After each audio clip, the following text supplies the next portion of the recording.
Oseo, Oseo. It's a beautiful day in Indian country. I hope that this live stream finds everyone well.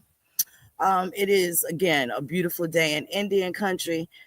Welcome to Urban Indian Country News, where we are the news now. Okay, family, it's another pivotal day in Indian country.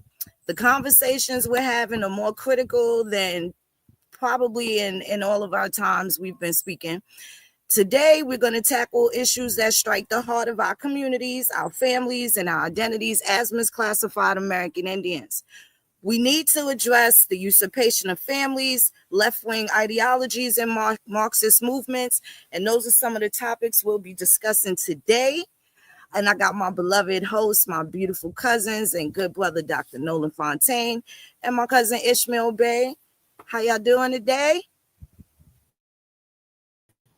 Oh, CEO, peace and blessings, cousin. How you doing? Good to see you. Good to see you also, Dr. Nolan. Peace and love. Coming with Gapo, OCO. Good to see you, Brother Ish. Good to see you, Phoenix. Glad to be on stage with both of y'all brilliant minds. And I just want to say happy American Indian Heritage Month to everybody. We're about 15 days in, and we're going to keep celebrating all month. Absolutely. That's right. Yes, indeed. Yes, indeed. So I guess our first order of discussion is the usurpation of the families by left-wing ideologies, okay, and the Marxist influence. Now, I'm trying to understand why people are missing the deplorable conditions that we were spared from. I'm having a hard time. We saw the meltdowns. We saw everybody losing their stuff, and it's sad. People are, I guess, they call themselves delineating. They've been exiting X, and they are transferring their tweets or whatever they're called on Bluesky and doing whatever they're doing. So now it looks like they're reformulating. And I think it's interesting because there were people that did not like Kamala, but they also did not like Trump, but they didn't vote for Cornel West or Jill Stein or I can't even remember the other guy's name, but there was three other candidates running. Chase Oliver on the Libertarian Party. Yeah, so when they were saying the comments, they just didn't want a woman president. Well, why is that only reference towards Kamala Harris when Jill Stein, also a woman, was also running? Again, they didn't like Kamala Harris, but because she wasn't really so-called black. Okay, well, you had Cornel West there, right? And he was about peace and restoring some things that were taken from us, and that was really important. So you know that they didn't even stand behind a person that spoke exactly what language they wanted to hear directly from any candidate. So it's a lot of hypocritical activity. I think that comes in terms of how this thing just played out. Yeah, and Jill Stein, as well as Dr. Cornel West, were very active in their support for reparations as being one of the forefront talking points.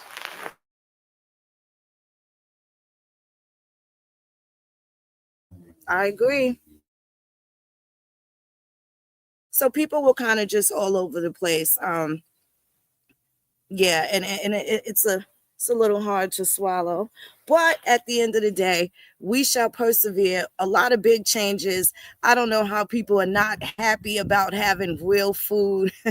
You know what I'm saying? Real food, and everything we see on television for the people that watch it will not be pharmaceutical commercials. I'm excited about some of the things to come. And yeah, I'm excited, and we'll see how things shake out. We got a long 4 years ahead of us, and we still got some days left of this administration, and there's a lot of damage, pulling the China shop, wrecking ball things that they can do in the midnight hour as well.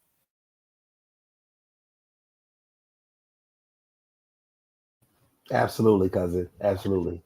It'll be interesting seeing as well during this 119th Congress just how many individuals stay registered as independent, how many folks may switch parties, and specifically with the way that American Indians, how the outposts are showing American Indians showed up in 2024, just a few weeks ago, seeing how, those voting habits and everything change, how polling and statistics around elections are done. Absolutely, leaving this election 2 weeks ago, there is no way that pollsters can neglect that a lot of the silent majority, like independents, Amish, even, folks who are against mRNA, how they showed up, and especially the American Indians. Those are four out groups, of silent majority groups that I have identified that after 2 weeks ago, after November the 5th, they cannot be unaccounted for in terms of polling now. So yeah, we'll see moving forward with 2027, excuse me, 2026, because that's the midterms. I can definitely say for the state of Nevada, where I live at, um, there's an article that I posted on my Facebook page that said that Harris had banked on nonpartisan support while in Nevada. It apparently never came. That's definitely the way that a lot of the independents like myself vote in Nevada. The Democrats thought that they could come in this state and take it for granted that they were going to get those votes. We as independents in Nevada make sure we want you to sit with us and explain to us what is your exact policy before you get any type of a vote from us. So they assumed that they could just not speak to us and get our votes. And no, that's exactly why in Nevada, the independents know what kind of power that we wield. And we, as a united body, as American Indians, should understand the power that we yield and that we wield as independents. These people have to cater to you and what your needs are. And if they don't give you a clear understanding of what's going to be in your best interest, it is not to your benefit to be a Republican or a Democrat. You should be in the power of being able to dictate what your policies are and then make them earn your vote. That's where your power comes from. Absolutely. I concur. Especially for the American Indian, how can you be against family? Right. And one thing that the left has been consistent in these last few administrations is the termination of families all over again. Specific families. They let everybody else come and get together, right? But they're making sure that the American Indian family stays separated on their own land. That's crazy. And the fact that other people do not even consider for a second the misclassified, they don't factor us in with all of the tangibles. I think it's a direct attack on the reconnection of misclassified American Indian families, the restructuring of tribal entities among them. Yeah, I think it's a big block. Absolutely. I agree. And it's just so interesting, the lawfare that they use, that's not even subtle lawfare anymore, right? Like, consider that just 3 years ago, when the mandates rolled out, how they were instructing folks that if you didn't have a certain medical procedure injected in you, right, a type of molestation, right, the word that I got from you, Mo, a type of molestation on our bodily autonomy, that they recommended not having spending the holidays with that family. If you can't verify that certain family members had a untested emergency authorized medical procedure, don't invite them over, right? And we see the same emerging patterns, right, with what's going on now post-election, that if certain folks in your family don't have the same ideologies or didn't vote the way that you did, protect yourself and don't go to their house, don't, have dinner with them. And I just think that is absolutely asinine from an American Indian perspective, when we had folks, right, unlawful, if you want to call them, not being disrespectful, if you want to call them unlawful aliens, or, immigrants from abroad who came here centuries ago and we shared our food with them. We shared our hominy, our grits, our maize, all those things. And to minimize, having a vote, having an election being a cause for not having Thanksgiving dinner with people who share your same blood and your same genealogy, that is just absolutely insane to me. Well, Dr. Nolan, we shared our food with them. We shared our land with them. They shared their syphilis with us. They shared their smallpox with us. They shared their ideology of their form of slavery and imposing their will upon us. So it was a chain, a sharing that took place and an exchange that took place, but we see what they brought to the indigenous populations all over the planet Earth. That's big facts, brother Ish. Big facts.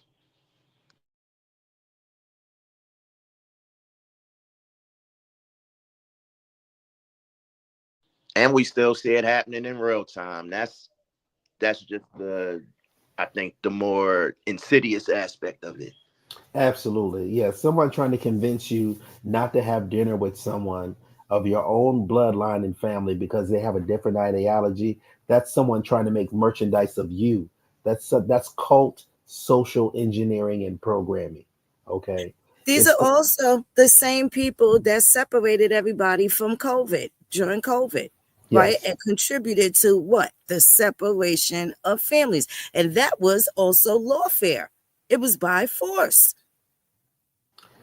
And let's also remember that it came out later that it was members of Congress that were signing waivers that they didn't have to do certain things to their body. It was also lawsuits that were finally being won for illegally firing people and not allowing them to work.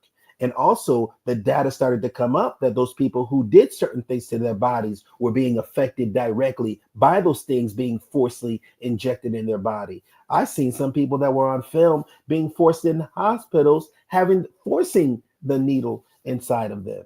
So we know what was going on. And now we saw later on, just a couple months later or a year or so later, exactly, the detriment of somebody trying to force their will upon you. That's crazy. Yeah, the craziest times we lived through. Craziest times. What about the president-elect saying that he is going to get rid of the Department of Education, and that being such an issue for people, not even understanding the benefits thereof? I want to show a little clip. I'm gonna get it. Okay, cousin, absolutely. Go for it.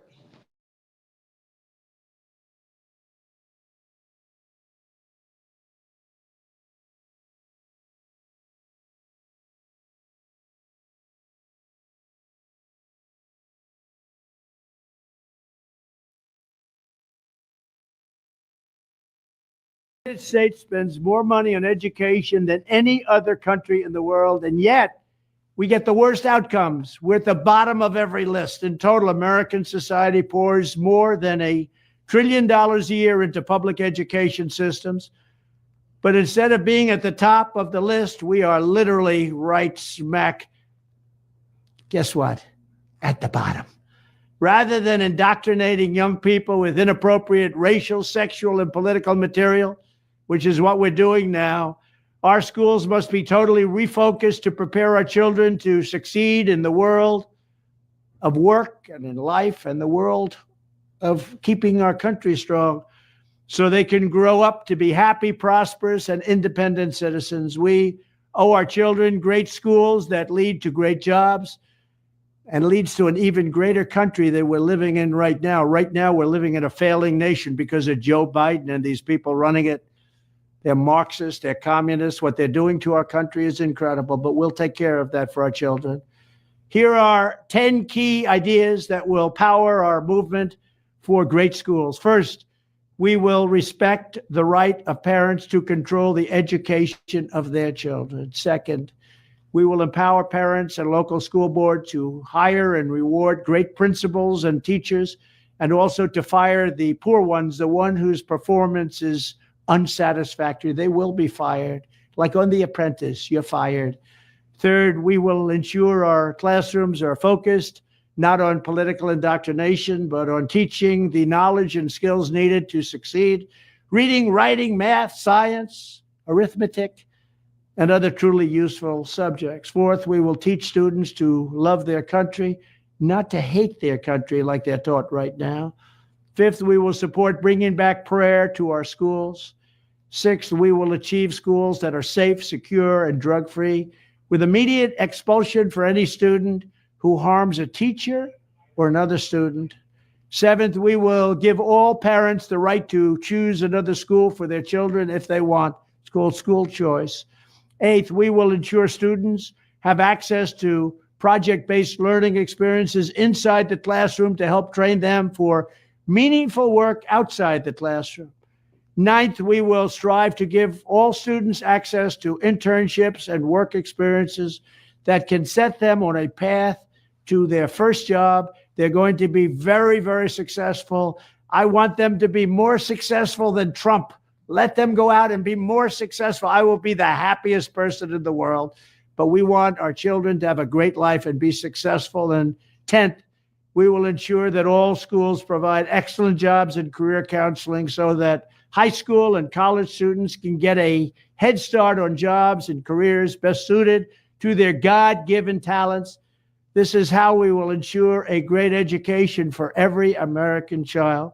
And one other thing I'll be doing very early in the administration is closing up the Department of Education in Washington, D.C., and sending all education and education work and needs back to the states. We want them to run the education of our children because they'll do a much better job of it. You can't do worse. We spend more money per pupil by 3 times than any other nation, and yet we're absolutely at the bottom.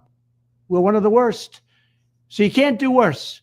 We're going to end education coming out of Washington, D.C. We're going to close it up, all those buildings all over the place, and you have people that in many cases hate our children. We're going to send it all back to the states. Thank you very much.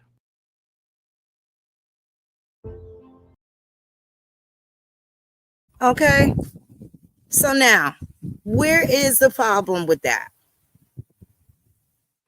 Bringing it back to the state level where you, wherever you may live, are respectfully included of. That is absolutely the country where you reside and do business is absolutely important to you. And that makes you a part of the government in which your school-age children will be in, provided that they are in the educational public school system. However, for the people that are homeschooling and intend to homeschool, you can absolutely make a career out of teaching children of your kind the things that are necessary and useful academically, as well as agriculturally, and things that they need to sustain themselves. So now everybody is responsible for teaching their children the way that it was since the beginning of time. And I think people have a problem with that. I think that that's an interesting way to look at it, right? You get a $10,000 credit to homeschool. So now it would behoove you to homeschool your children, right? And then some people that are not out of work, do you think that they would get their certification so that they would be able to, put a school or a K through 12 center and things like that together? It just opens up the opportunity for you to name things named after the educators in your family, right? I just think that's the greatest opportunity to contribute for the people that are so concerned. You can open up your own school. You can homeschool your children and you won't be penalized for it. I think that's dope. But wait, Phoenix Moon. What's being told to the people is that Trump just gave reparations to white people. That's what the Democrats are pushing right now. That Trump in that speech said that he was giving reparations to white people. He didn't mention white people, Black people. He didn't mention people. He mentioned the children, all of which who have a hard time reading right now. These digital babies can't read well. They're socially inept in many areas.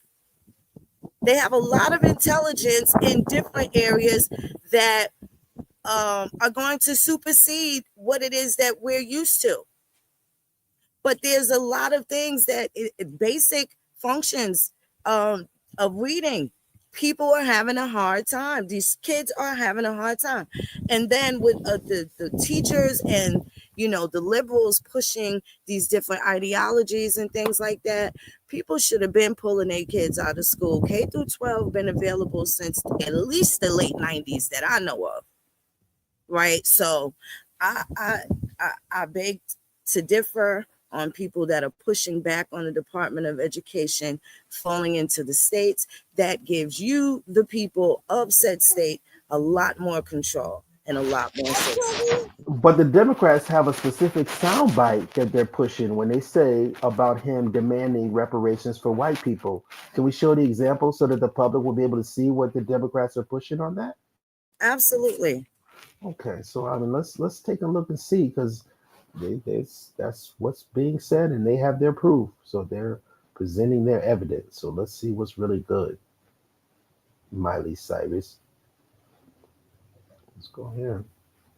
I guess it'd be this one. Yeah. You can let me know if my screen shares. Okay. There you go. Yes, sir. We can see it. All right. So we have Keith Boykin here. Trump announces reparations for white people. He says he will ask the Justice Department to penalize colleges that consider diversity, equity, and inclusion, and fine them so he can pay restitution to white people who he considers the real victim of racial discrimination. And let's see the example that he uses when he makes that statement. Let's see. Furthermore, I will direct the Department of Justice to pursue federal civil rights cases against schools that continue to engage in racial discrimination and schools that persist in explicit unlawful discrimination under the guise of equity will not only have their endowments taxed, but through budget reconciliation, I will advance a measure to have them fined up to the entire amount of their endowment. A portion of the seized funds will then be used as restitution for victims of these illegal and unjust policies that hurt our country so badly. Colleges have gotten hundreds of billions of dollars from hardworking taxpayers, and now we are going to get this anti-American insanity out of our institutions once and for all. We are going to have real education in America. Thank you. Furthermore, I will direct the Department of Justice. Let's just think about that part of it, because in the petition that we have for the well, first of all, did he mention anybody's race in any of that, or what he was talking about? Did he mention any race at all? I didn't hear anybody's race. Sir. Black, white, Puerto Rican, Haitian, Nathan. Nothing. No mention of anybody's race whatsoever. And I think we would all agree, anybody who's honestly listening to this would agree, that the vast majority of the institutions in America are white, right? So if he's holding the institutions accountable, he's actually holding the white institutions accountable for the misinformation and the miseducation. That's who he's holding accountable. So if he's going to be fining them and stopping them from making billions and billions of dollars for the miseducation and the misinformation, that's what you would want to have happen. This is in alignment with our demands of what the petition put out, the remedy for the misclassified people of North America. We have a section on here, once you scroll down, and we thank everybody for signing and supporting, definitely. We have a section on here with the resolve. And in the resolve, we have multiple sections that deals with education. Example, we deal with the independent oversight, the implementation of Indian home schools, tribal schools, language, right? And emergent schools, exactly what he was talking about. Also, implement and fund federally mandated American Indian culture, heritage, contemporary education, and 7 arts throughout all federally funded American schools. right? Head Start pre-K through 12. Also, correctly identify via federal funding the American Indian schools, which were renamed under misclassification to historical Black colleges and universities. And we even have more that deal specifically with education. We have sections that deal specifically with health. But here's an example that you would have in history. We deal with state of HBCUs. Black and Red at Hampton Institute, Indian Education, and HBCUs. You had American Indian institutions that got merged and were made later into HBCUs. But then you isolate and misinformation goes out to the people and you obscure the identity of the American Indian. That's what he wants to address. And I'm in full support of that. I yield the floor.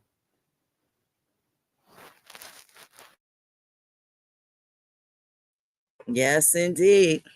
Yes, indeed. And I want to bring up how the taxing of the endowments and what he means in that regard too.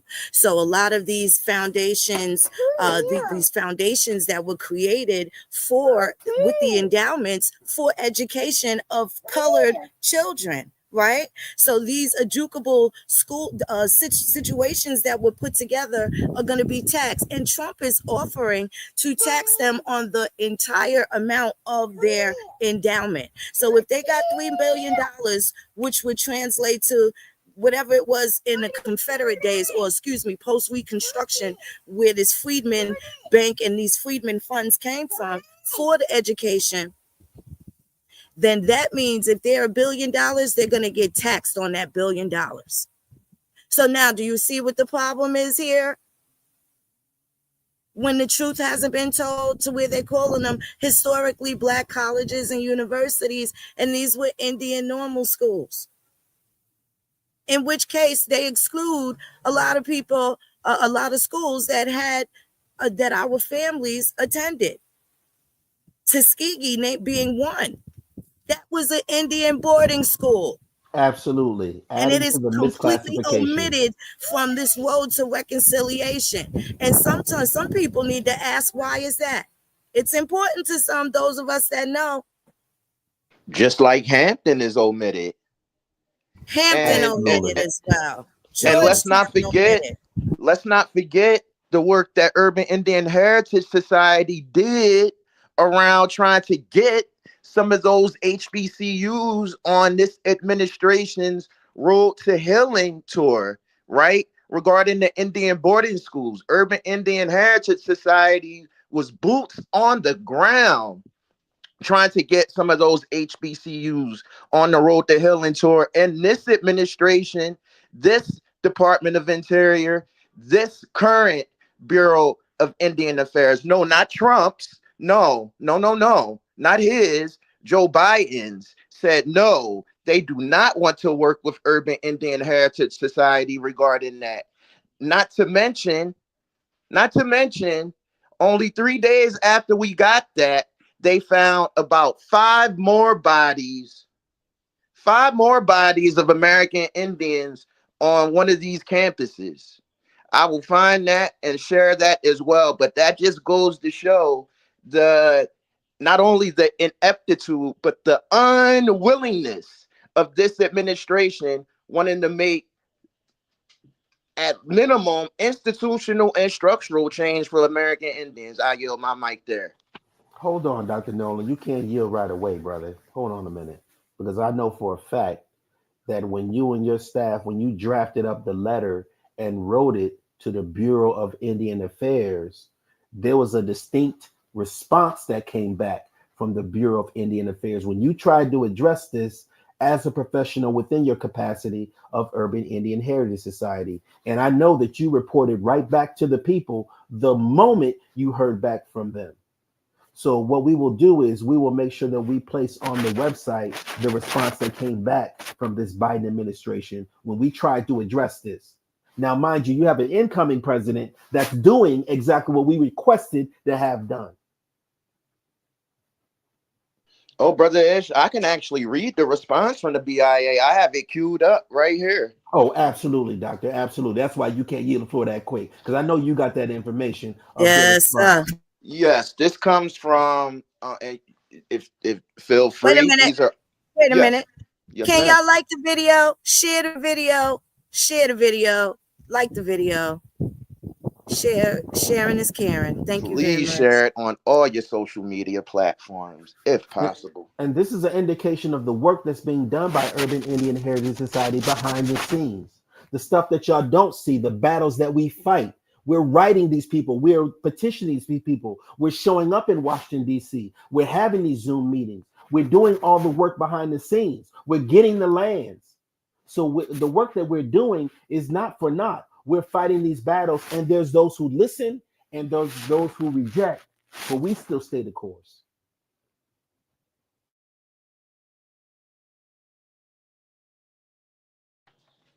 Appreciate that, brother Ish. This email was from, you could look her up. This was from a Miss Anita Personius. And this was regarding our letter indicating our willingness to assist with genealogy and also to add some of the HBCUs that we know of, right, to the Road to Healing initiative. This was the response from Miss Personius. It says, "Good afternoon. We have received your request to have Carlisle Indian School added to the Road to Healing tour. I have not received your detailed one pager. If you could send that to me." So then we sent that, followed by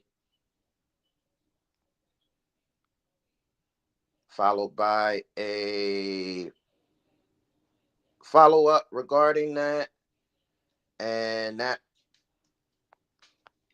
follow up indicated this was from a Renee Joseph.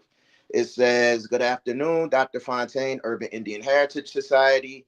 Your meeting request to discuss the 2023-2024 Road to Healing Tour in the Carlisle Indian School submitted on May 22nd, 2023 has been reviewed. However, a meeting will not be scheduled.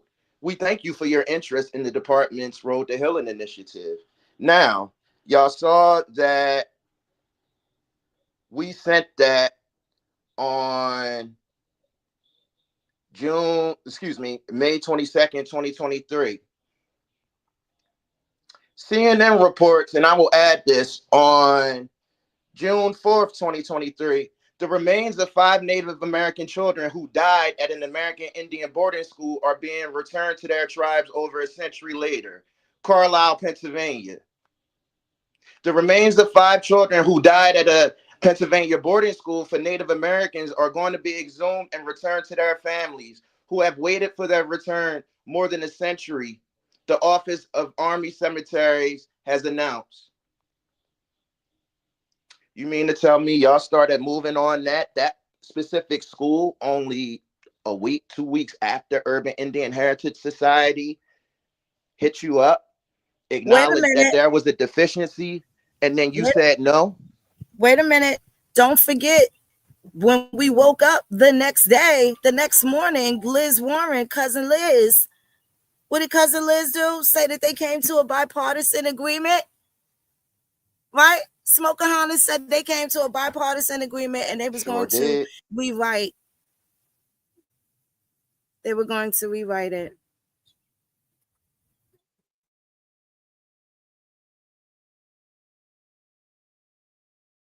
So at this point, they're listening, and some things that they can't get around, they still take the credit for it. But we here counting for.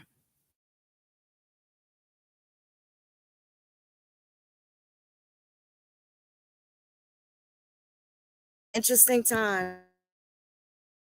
Let me get the Peabody endowment for y'all so y'all can see how important the Board of Education was. Why Trump's move on the Board of Education is important too. Let me educate you.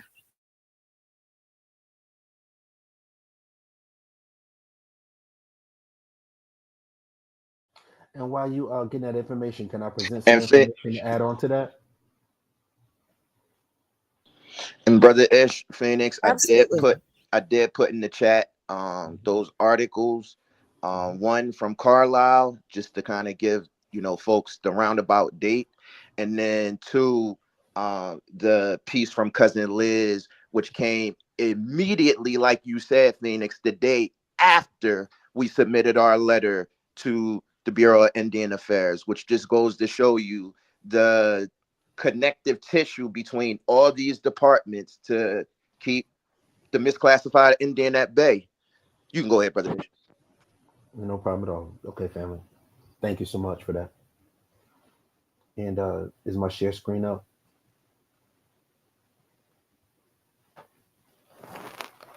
One second, cuz. No problem. Take it down. There you go. This is an article from the Harvard Crimson. This is Harvard's magazine. Harvard holds human remains of 19 likely enslaved individuals and thousands of Native Americans, the draft says. Harvard University holds human remains of at least 19 individuals who were likely enslaved and almost 7,000 Native Americans. Collections that represent the university's engagement and complicity with slavery and colonialism, according to the draft university report obtained by the Crimson. Now, mind you, they have 7,000 American Indian remains, and they have a whole 15 Africans. 15 Africans and 7,000 Native American remains at Harvard University. These people know exactly who those Indians look like and exactly who those Indians are. They know what the Pequots look like. They know who they were enslaving and sending off to those islands. They have thousands and thousands of Indian remains and 15 Africans. So I just wanted to make sure that we read that into the record. I yield the floor.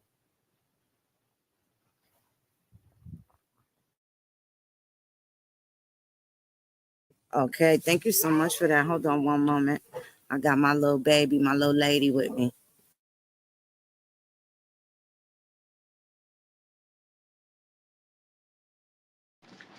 You could tell her we said OCO.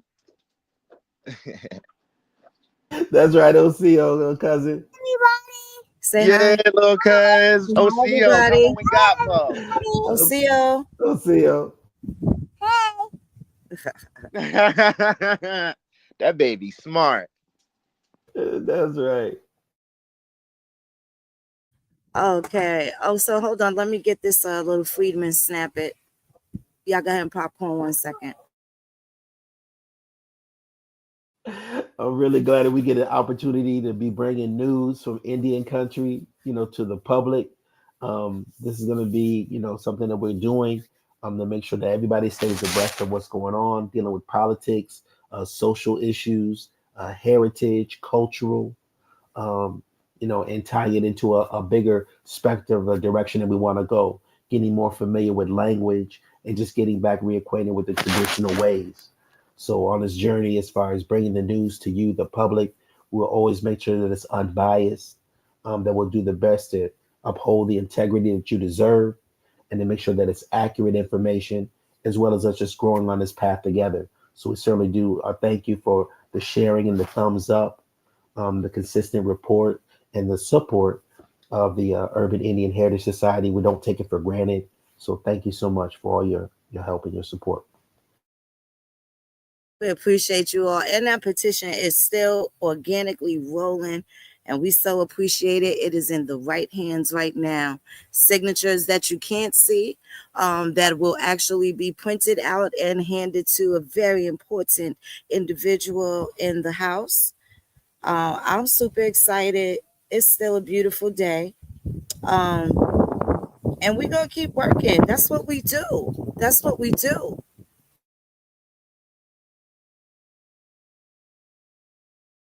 Absolutely.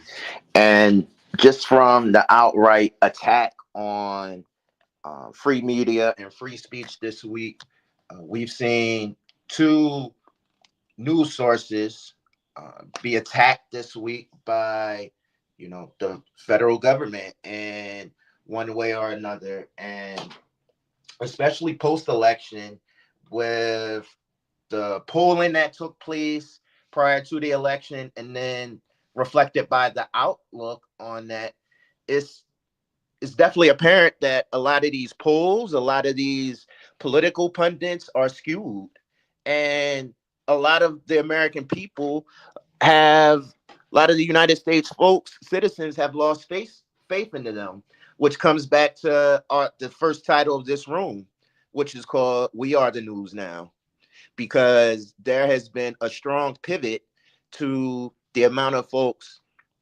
looking towards what they like to call alternative media sources like us. So expect to hear a lot more urban Indian news in the near future.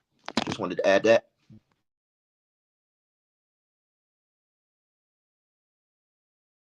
Yes, indeed. And forgive me, I'm still looking for this very important screenshot regarding the Freedmen at Fisk University. And if you never heard of the Peabody Foundation, that is one of the endowments that was supposed to pay for the education.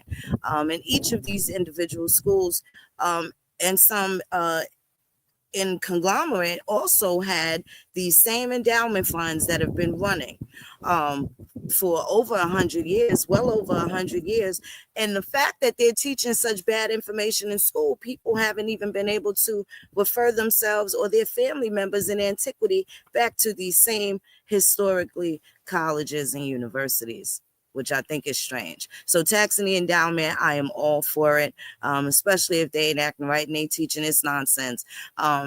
Yeah, I'll make sure I put the links in the chat where you can go and look and see where some of these endowments have been established. Fisk University specifically, and you can definitely see where the Peabody Foundation doesn't have anything about the educational endowments for colored individuals at all. In fact, most of these endowments that have been long running, even Spelman Morehouse, you don't really have any say in the fiscal responsibility or what's been happening there. And again, they have totally African Americanized a lot of these studies and created a curriculum that leads to nowhere. Leads to nowhere, but brought you from somewhere.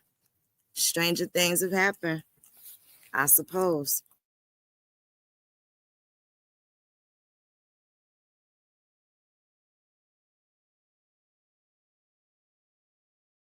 Speaking of Freedmen Nation, Freedmen, did we get a whiff of a couple of petitions? We got a couple of petitions. I did. They got ram across me. ADOS has a petition now. I think the FBA, maybe not the FBA, but there's some Freedmen Party of Freedmen have a petition now also. Very, very interesting. I don't know exactly how they're going to get past the OMB when I think they made themselves clear. Cousin Ish, what do you think about that? I know that they submitted their request to the OMB, no different than what we did as American Indians. Unfortunately for them, theirs got rejected, so they're in that OBN category. So I don't know, how they're trying to override what their request was to the OMB, but it was, rejected, and they were put into that category. So for them to try to do a petition, it's it's basically a dead end until you actually get past that first stage. We've desegregated our position against other people. They removed language that was trying to separate the American Indian in our legal stance and to make sure that that was properly recognized. So we were in tune with our demands of our petition. Mind you, those are the same groups and organizations that attacked us for doing that. They mocked us for having a petition. They mocked us for daring to dare say that we were not of this particular lineage in this bloodline. They were the people who were chanting and using the terms pretendians and all this different stuff in attacking us. So for them to now try to take a page out of what we've been doing when they've already failed in trying to do it their way, it's actually quite hysterical in my position. I'm laughing my ass off. I am as well.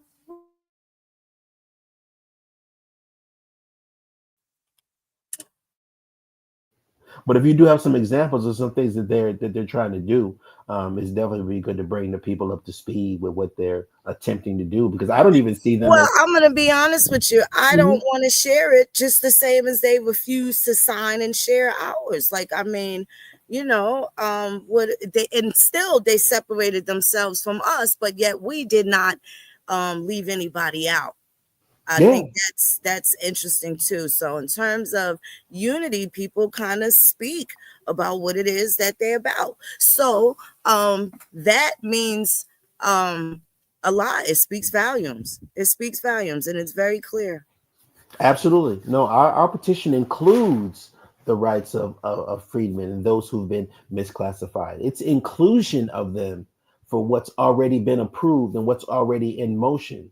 But you're correct. They want to be Gilligan on the island. That's definitely true, brother.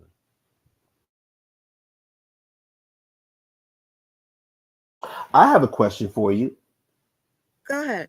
What do you think of our Maori family over in New Zealand? Um, Ooh, did we. you did you Ooh, get a chance to see I that? see them turning Yeah. up. And the I, parliament was scared to death. I love I, that look. That look yeah. on the white man's face was absolutely priceless. And it made me feel just so warm and fuzzy because they were just so not prepared for that. That energy that was flowing through there, I could have just threw my phone. Yeah, I got a little bit of the clip on that just so we can bring the people up to speed with what's going on. Y'all want to share that and see what was going on with that? Is it okay? Yes, absolutely share that. Let's see Shout what out news to is the going on this majority week. up in here. Yeah, for sure. That's right. Let's see what's going on here. Let me know once y'all see the screen, okay? There you go. Okay, so let's see what it says here, y'all. Favour. New Zealand first. 8 votes in favour. Te Pāti Māori. E ono ngā poti e whakahe. Kawana! Ka whakamanu whiriti a koe au! Kamate, kamate,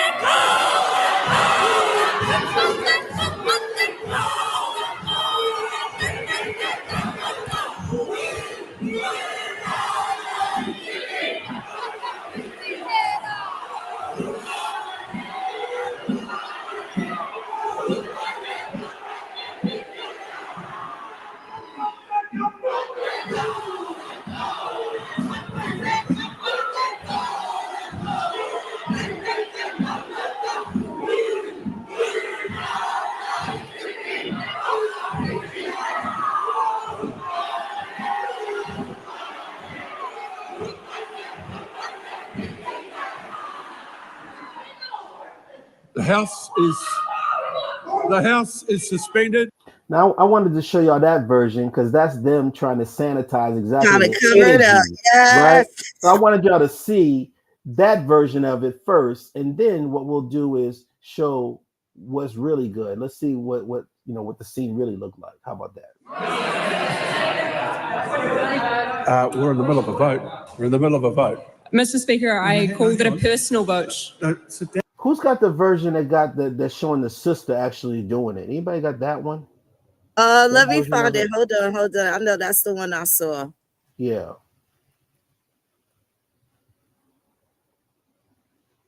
This is the one where she be going off on them, right?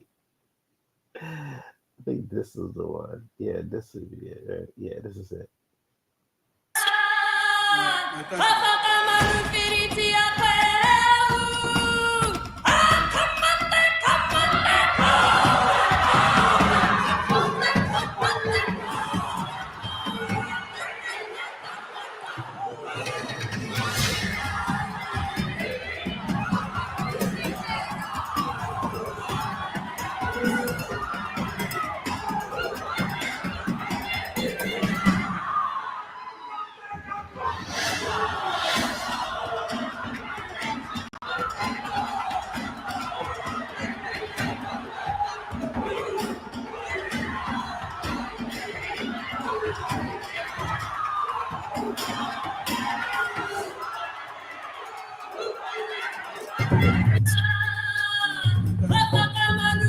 So I just wanted to add some context to that because that's when sometimes you got to pop out and show niggas. That was one of them moments, right? Where you can just, So what? yeah, I know that's right, bro. Yo, yeah. I'm with that because she's only like 20 something years old. She's a youngin. She's a youngin that's in government, but she had the heart to be plugged into the culture and the people. And for her to rip up that so-called treaty agreement and to have that kind of energy, to then have that, and you saw the proud elders right there next to her, like, go get them, right? That's the energy of what's needed. And that's the energy that we have here. That's why we can relate to that. But I have like people on my Facebook page that are like from Hawaii, and they saying we standing with our cousins, and I always support even our Hawaiian family because we got to remember Absolutely. they never ratified the agreement with Hawaii. They illegally occupied Hawaii. They never ratified to make that a state. So it's an illegal occupation, and you got cousins that we support in Hawaii, in New Zealand, and indigenous populations. There's no different than what Andrew Jackson did here. When you go into the fine print and you see how they occupied these lands, that's why they acknowledge that half of Oklahoma is still Indian territory. They never ratified it. You're dealing with people that did not follow the law, and these are illegal occupations. So hell yeah, sometimes you do gotta pop out and show them. So I support them 100%. Well, what's y'all take on that? I absolutely loved it. 100%.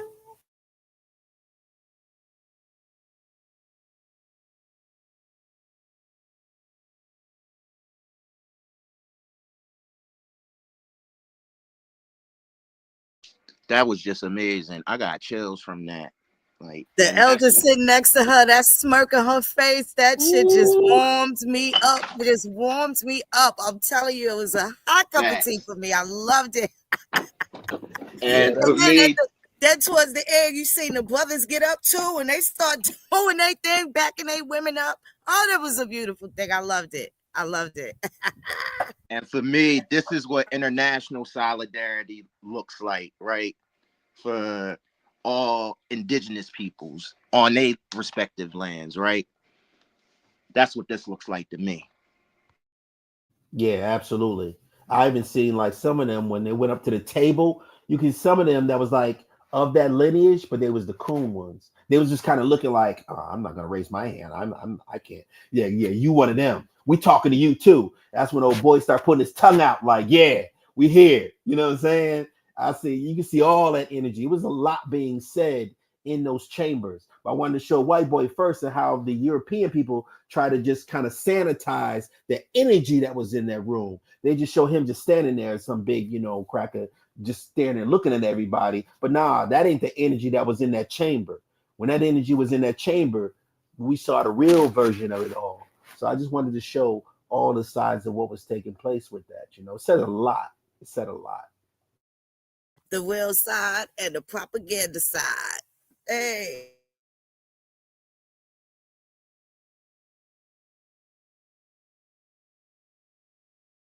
Shout out to the Aborigine brothers and sisters for sure.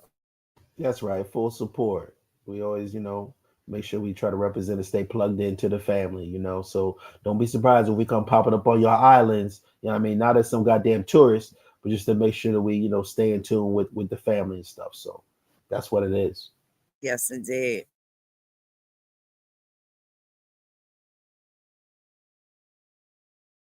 What else have we got? Some new things in science. Did you see the mound complexes in West Virginia? There's a lot of things they talking about. They aging America backwards. I absolutely love it. Yeah, I think they're starting to realize that the timeline is outdated, that is way too much evidence of things that were taking place before their again miseducational timelines. A lot of this stuff is being revamped in real time. So what you need is a government that's going to embrace a proper education and a real education to change with the times. And although they're kicking and screaming, you have one era being closed out and another era that's coming in. And it doesn't necessarily mean that the person even ushering in that new era is going to work on your behalf, but it allows you the opportunity to put yourself into the narrative and to control your own destiny. And that's what you need to be doing right now. I'm That's here. facts.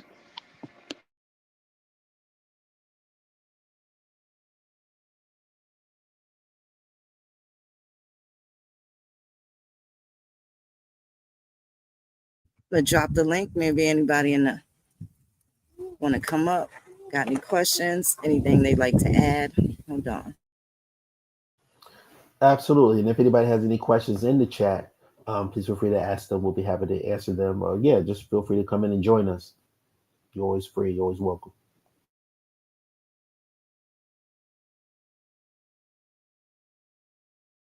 And do y'all like the news programming? Is it refreshing? Is it good to be able to get plugged into what's going on in the Indigenous nation and in the Indian country? We're trying to bring in international news. We're trying to bring y'all the local and the domestic news. We're trying to make sure we keep everyone abreast of what's going on. So we've been sharing information from all over the world of what's going on. I hope y'all really enjoy that.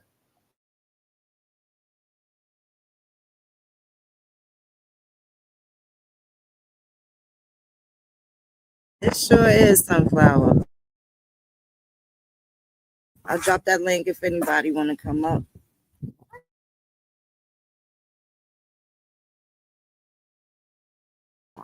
Please, everybody, make sure y'all take time to spend quality time with family.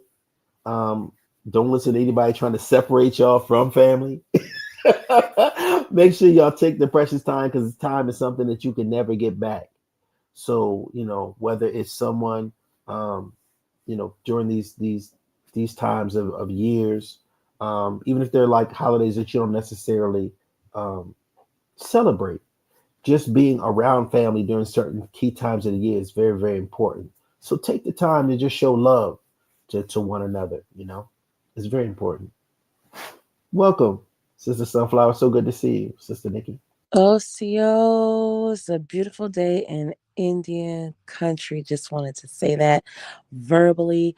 Thank you for the news. Thank you for just the insight. I'm excited. I'm coming in as a teacher. Um, just to see the children get excited. I played Queen Chief Four Horse cartoon for them, and they were all excited. It's American Indian Heritage Month. They are excited to learn. So I feel very confident about what's happening because before I felt like I was being stifled, but I'm excited. So thank you. Thank you again. Thank you for everything that you all have taught me. I've learned more from you all within the past 3 years than I've learned in my whole life about what happened on these here lands. So I'm grateful and appreciative, and it's allowing me to share that knowledge and information with my students. So thank you. Yeah, you actively do I contribute and love it. participate. Absolutely. We learn from you, and we definitely entrust you knowing that good information is going to the babies in these educational systems. We do see you sharing the opportunities to share Chief Warhorse and Tasha C and so many beautiful sisters and brothers within the culture, in social media and in the real world. You're a real teacher. So we certainly do thank you and support you also, Sister Nikki. Yeah, shout out to Tasha Sheets coloring book. If you haven't got it, go get it. Go get Damon Taylor's book. Those books are in my classroom along with other books that I've picked up over the years. And I'm just, I'm a better person for knowing you all. So I'm just, yeah, happy American Indian Heritage Month. Yes, let's go.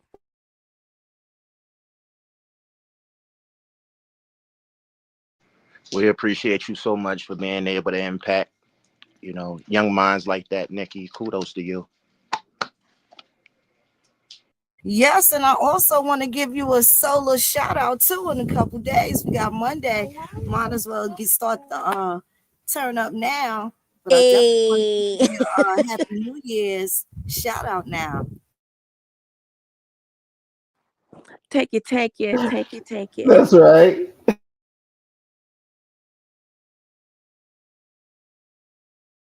We got beloved Miss Antoinette. Hey, Miss Hello. Antoinette.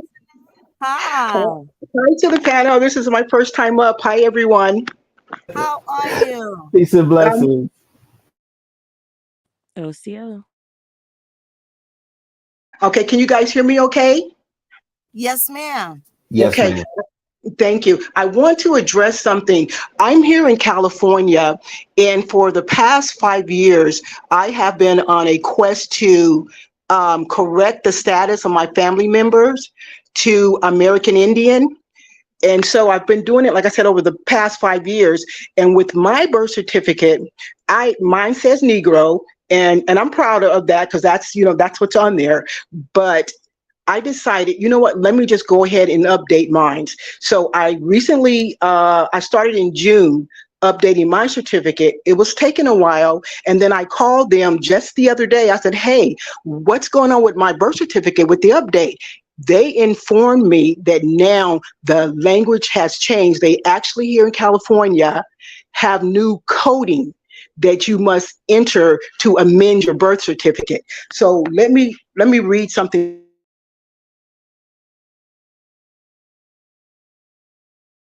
You went out, sister. Can y'all hear her? Or is that just on my end? No, I thought it was me. No, it went out for a moment.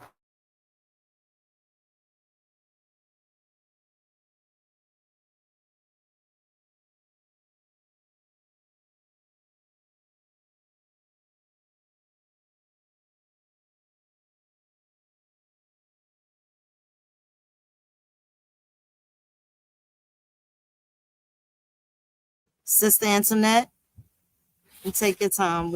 I don't hear you though.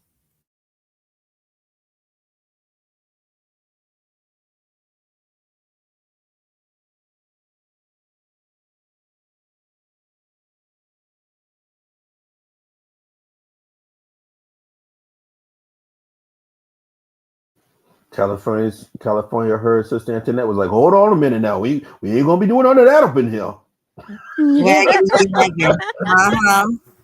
Newsome the nuisance. Hey, hold on a minute now.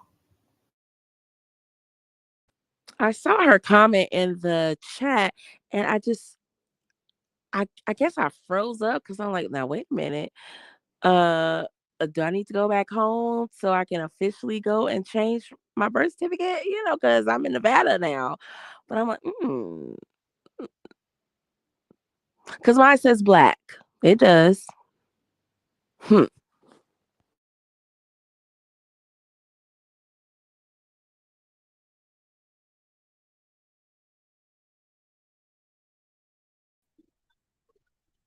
Hey, Mrs. Evans. There goes the internet. There you go. You know what? I'm sorry. I was reading the information of California. Did you guys hear that? We didn't hear anything. No, It ma'am. cut out.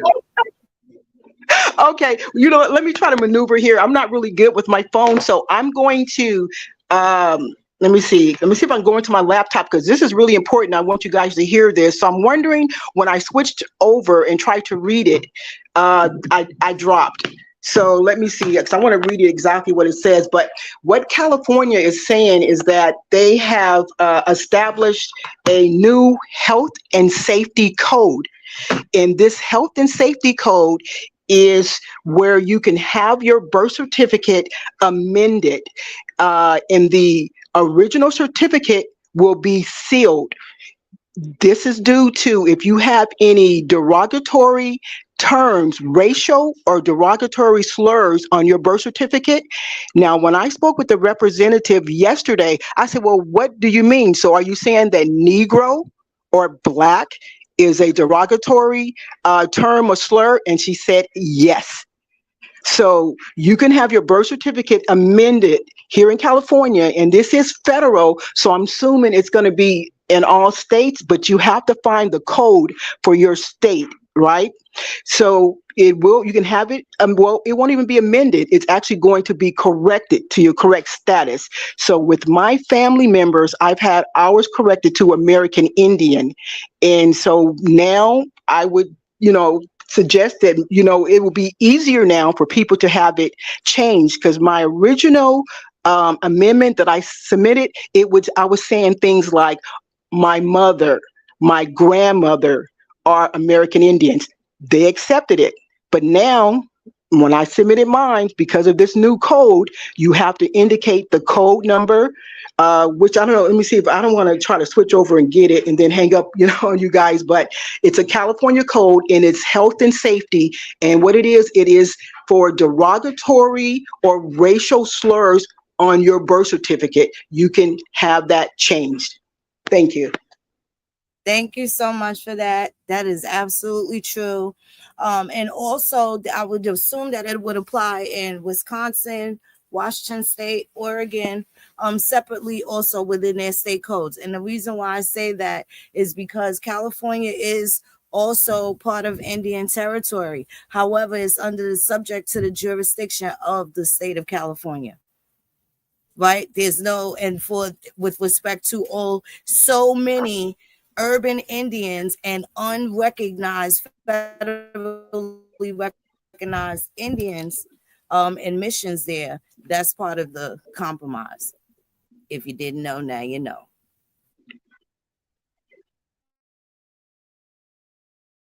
Everybody else has Great. their own courts. Choctaws, Chickasaws have their own courts. There's no courts but the courts of the state of California for those Indian nations.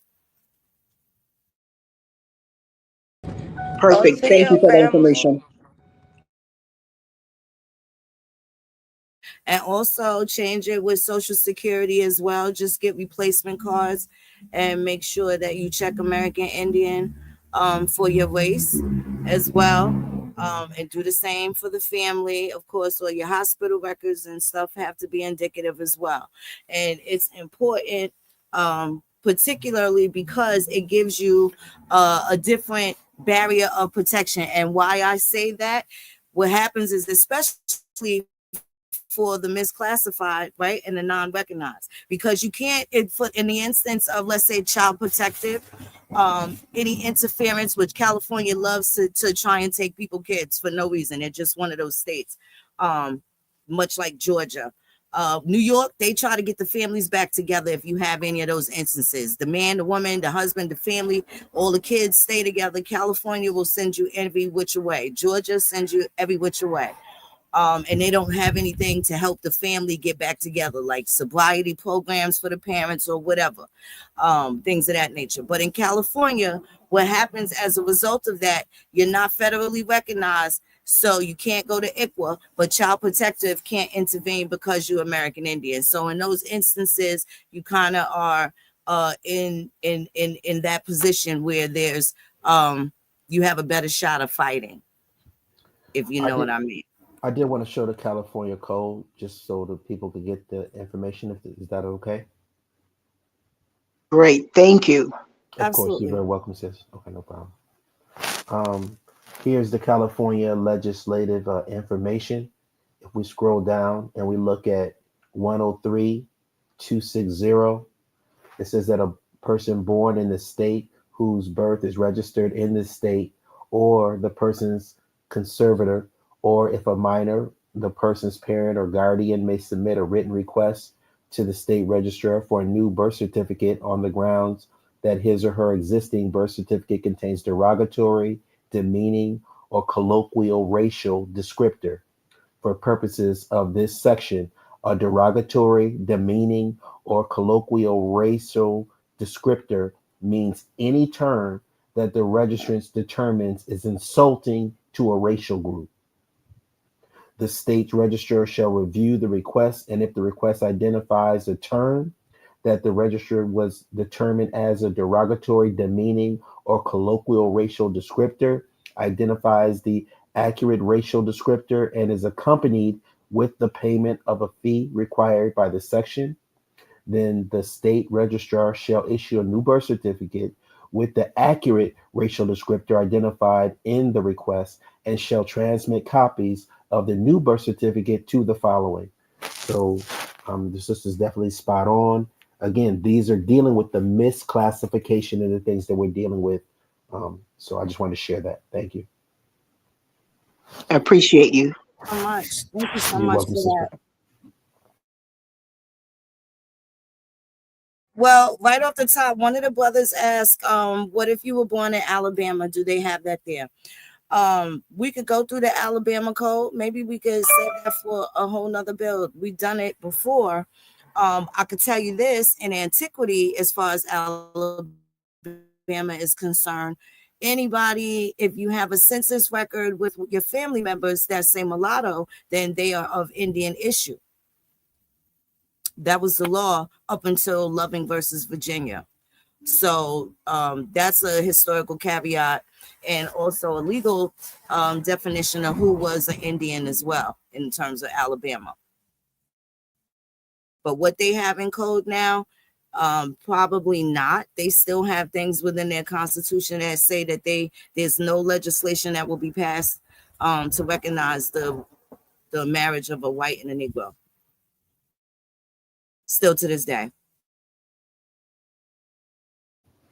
But we also should keep in mind that it was Senator Beeson of Alabama that was recognizing who the Aboriginals were of that land.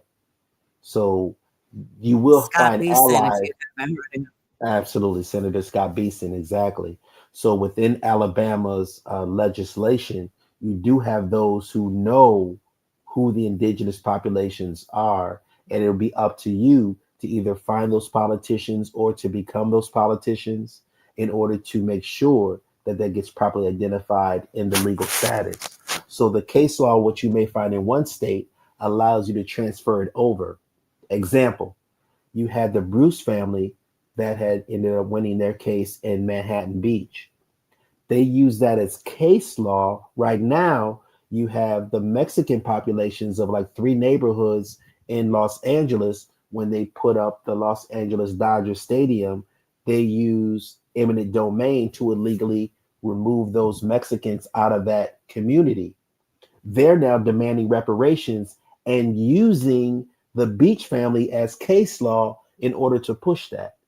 So you find the legislation of what took place in Alabama, and the clips that I put up was the director of Alabama Indian Affairs when she said that Indians were forced to pretend to be that they were black and to pretend that Can they you were put other that? racial Can you play that categories. clip? Can you Yes, play I'll that make clip, sure cousin?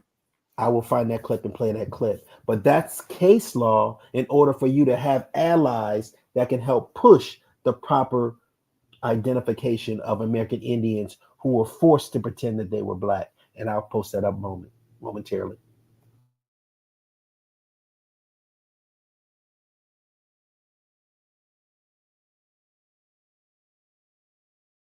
Thank you so much for that.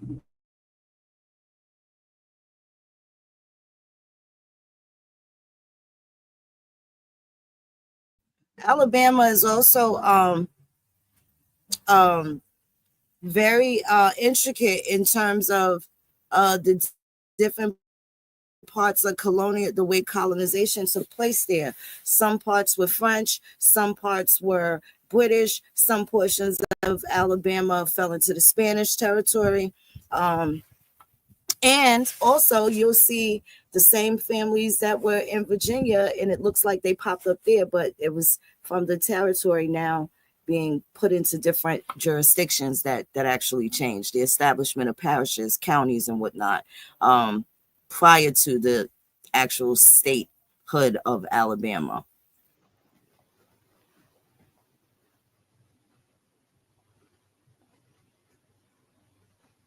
What's up, Miss Evans? How you doing today, dog? Had so much fun last weekend. We had a ball. Oh, CEO family. Oh my goodness. We had a ball. I cannot wait till the next time.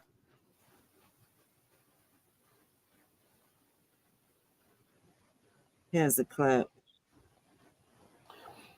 And can Yes, y'all put the link to First Tribe Nation? This is the best news magazine on urban Indian information and news and important things. Please check it out. Appreciate you. Thank you so much, Cousin Lovey, for that. So the name of the article is American Indians Were Forced to Assume New Race, are still Indians, pretending to be black. And this is a quote from Miss Eloise Josie. She's the executive director of Alabama Indian Affairs Commission. So this is her statement. So they do stick to their traditions, but they also incorporate other things into their regalia. The Indians who remained hid, or they lied about their race, if they could pass for Caucasian or if they could pass for black. They took on another ethnic identity. But when they did that, they lost their culture. They had to hide and pretend. So now today, people get really upset and say, well, you're not really Indian. Well, yes, they are. They had to lie about who they were. They lost, for lack of a better word, their public identity. So as you can see, she said they were forced to pretend that they were black. And this is the entire video. I post the entire video, another river to cross, an Alabama Indian. So you're specifically asking about Alabama. We invite you to First Tribe Nation. We invite you to, stay abreast of the information. And you'll find allies that will understand that you were forced to put on a black identity. That is a misnomer. That is a misclassification. And that's what we address. Absolutely groundbreaking, Brother Ish. That's it right there. That's the smash hit right there.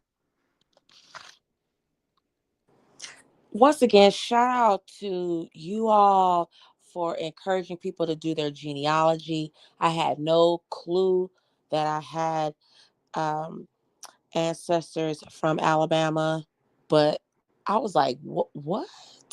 Yeah, so genealogy is key. No matter what you find your people. Shout out to Mr. Waltho that said, stop looking for the Indian and look for your people. And then that's what opened up my mind and so many others. So shout out to Phoenix for bringing Mr. Waltho to Clubhouse so many moons ago, pun intended. Yeah, so genealogy. That's all I can say. I could second that. That drop is amazing, Brother Ish. It's exactly the direct line that people need to hear. I think simplification in this time is important. Um, I think it was a part of why the election was so successful, right? They broke it, I'll fix it. It's just that simple, right? If you're living in it right now, do you want to live this way? It was very clear. And exactly what you just played for us, shout out to you and this organization, is exactly what we're trying to let people understand. Like Uncle Walter, like Phoenix has been saying, your family, if you are an Indian, then stop looking for Indians and find your family.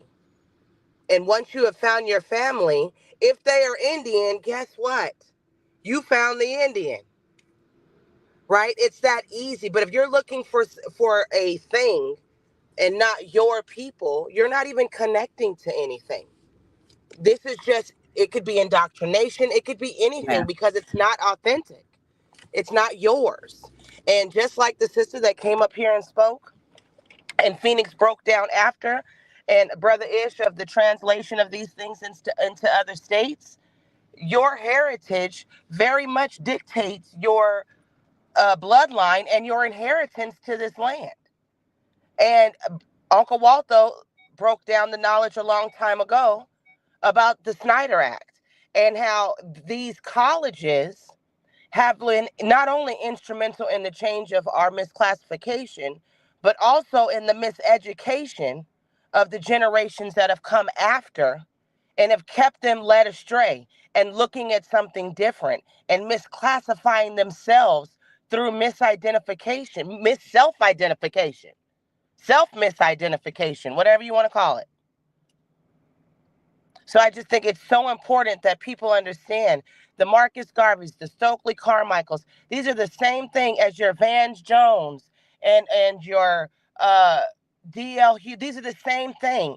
They use people with Don popularity. Shermans. Right. Right. They use these people with popularity to keep you looking in a different direction. While if you were properly identified in this country, half of the problems that you have would go away, especially if we were doing it in mass. They couldn't stop us. Another election rig, too big to rig. Right?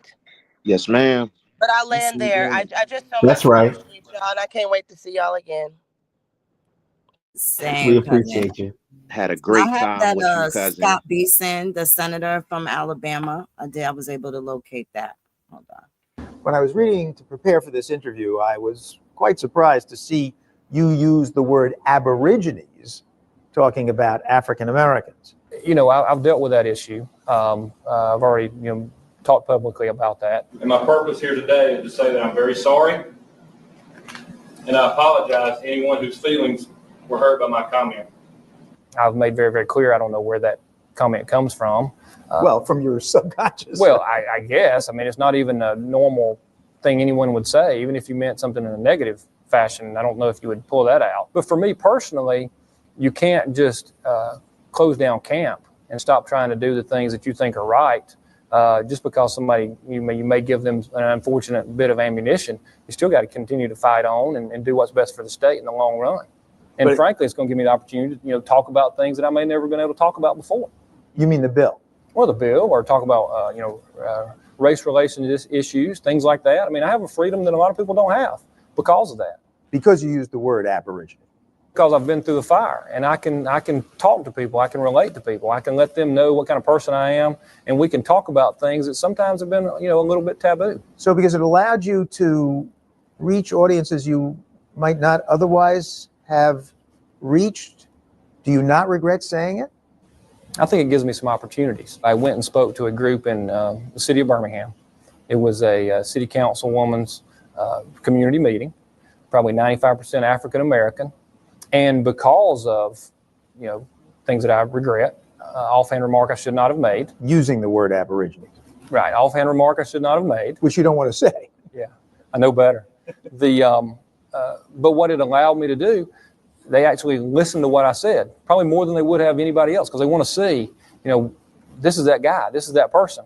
And we discussed immigration, we discussed policy that deals with the county locally, and there was the ability to actually get across some things that may have surprised them, that they realized, okay, this guy's making some good sense on some issues. I don't know if I would ever have had that door even opened if some of those things had not happened. So it really has worked as a positive in a surprising way to me to allow me to interact with people. Your other incendiary quote was empty the clip, the gun clip, juxtaposed with immigration, so people think that's what you meant. So how do you explain that? Well, it definitely had nothing to do with violence against anyone. It was totally taken out of context. The purpose of it was I was telling an audience that we needed to exhaust all efforts to try to deal with a number of issues. But by the time it got through 2 or 3 newspaper filters, it was all over the country that I had advocated violence against immigrants. Nothing is farther from the truth.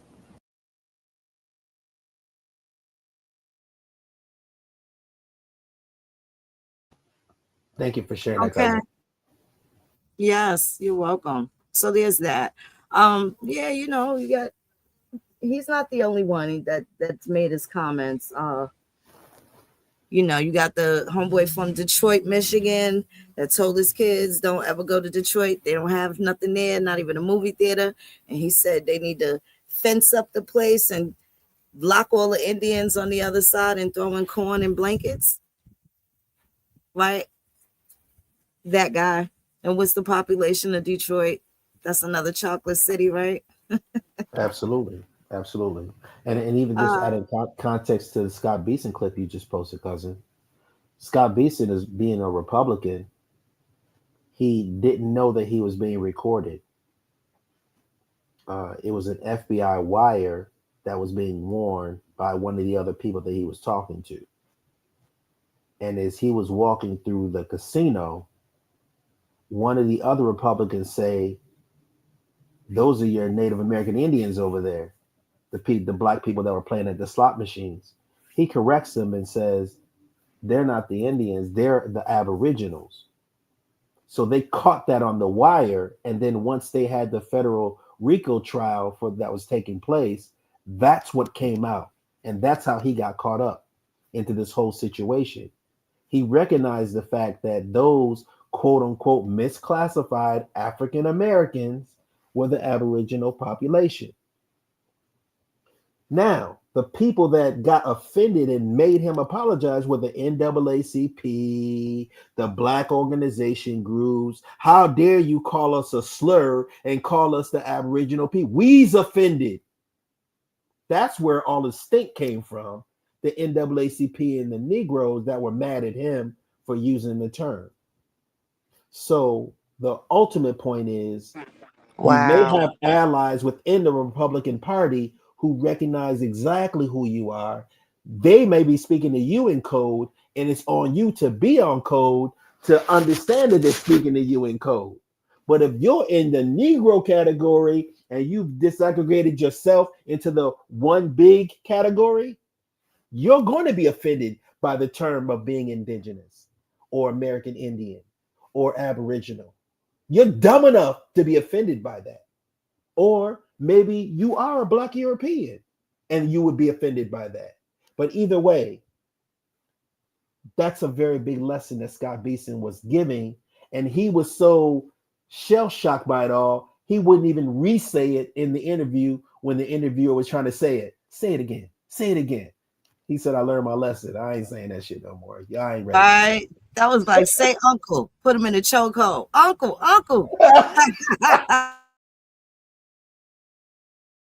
Yes, yes, indeed. He got thrown in the chicken wing. Thank you for that backstory, cousin. Oh my goodness. Yeah. The wire was hot. Through the Context is wire. everything, isn't it? Without Through context, the because let wire. me tell you, they tried to make it like he just misspoke. He just, made a statement.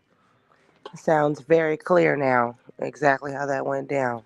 Yeah, yep. Walking through a casino and seeing nothing but black people at the slot machines. And as we're walking through, that person said, "Those are your Indians." They ain't Indians, those are Aboriginals. Which, by the way, when's the last time you saw a bunch of Native Americans at the casino gambling or partaking in the events? No, they collect the money. They don't spend the money.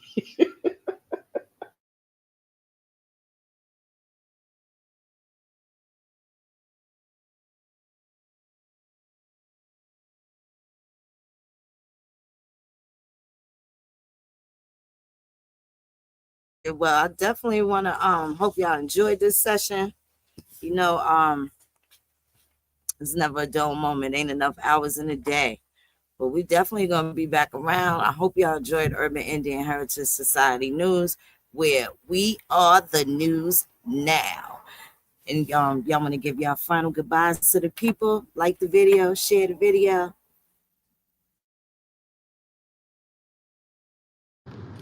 Just wanted to say appreciate y'all pulling up. Hope y'all take the time for the next 15 days or so to enjoy American Indian History Month.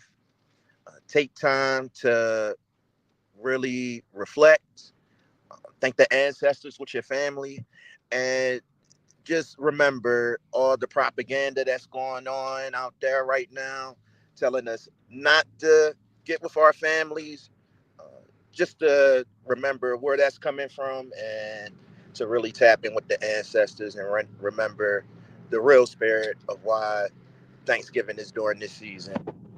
Just appreciate y'all for pulling up. Yeah, I'd like to thank Urban Indian Heritage Society for creating the platform for us to get the news out to the people. I want to thank everyone for being able to come through and participate. either those who joined us or those that are in the chat, and those that maybe view this in the future. Thank you, Cousin Phoenix Moon, for setting such a wonderful example for American Indians all over. We support you. We love you. I would definitely want to second what Dr. Nolan has said. You know, if anybody's not going to give you reparations, if anyone's going to miseducate you, not listen to what you need as far as votes or the things that are necessary for your culture. These people aren't doing anything that's for you, but yet they're suggesting that you separate from your family. My suggestion would be run to your family as quickly as possible, cling them, love on them, and encourage them.